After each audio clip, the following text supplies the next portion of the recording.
Question 9. Yeah, we also covered this. What is the most desirable thickness? So you like about 150, and I think I like 152 for a dissect anyway, because yeah, it gives you enough tissue to manipulate it into the AC. It doesn't crinkle up too much, and you can manipulate it quite happily. And yeah, you don't want it overly thick because of the visual quality issues as well. I suppose, yeah, I don't have that, the DASEC from the iBank, but yeah, I cut my own, and if I get 150, I'd be very happy.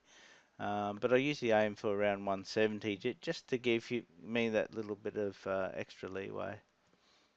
Hmm. I think that is helpful.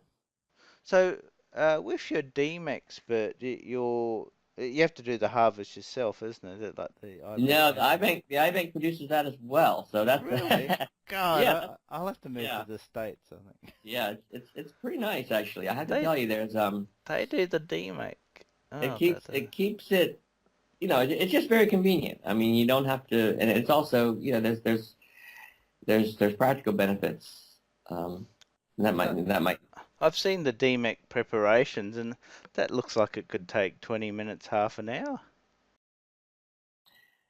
Yeah, I think there are some that that go very routinely and smoothly, and others where you really, you're not going to get it no matter what, and others where you feel like you have to be very, very careful. But excuse me, there's some emerging data on patient selection for the donors, and certainly, an older donor with a thicker, stiffer Descemet's membrane is much easier and more reliable to prepare, as well as the tissue doesn't scroll up nearly as tightly, so it makes it much easier on the insertion and the positioning.